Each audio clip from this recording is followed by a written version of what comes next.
Mario Cardella, segretario generale della provincia di Agrigento di Confael, vuole intervenire su questi licenziamenti effettuati nella tua che si occupa appunto dei trasporti urbani ad Agrigento.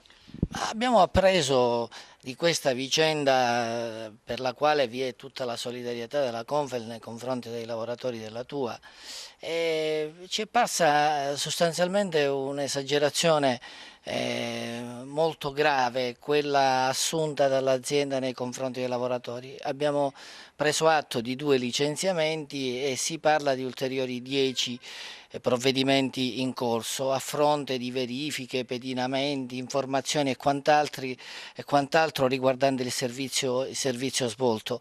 Ma io ritengo che un'azienda che si muove in questa maniera ha una scarsa considerazione, oltre che dei lavoratori anche del sindacato, e questo è il primo rilievo. La seconda questione, questa è un'azienda che gestisce dal 2005 un servizio di trasporti urbani ad Agrigento.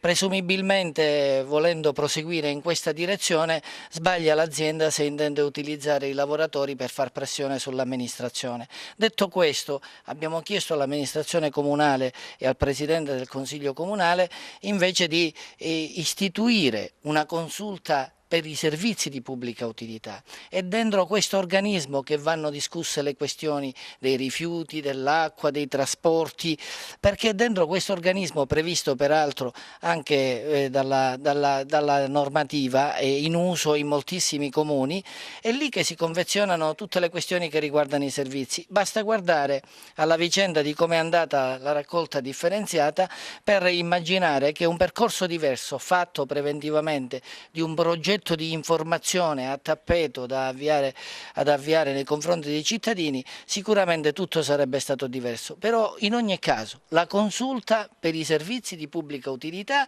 e soprattutto un tavolo al comune per discutere della vicenda della Tua.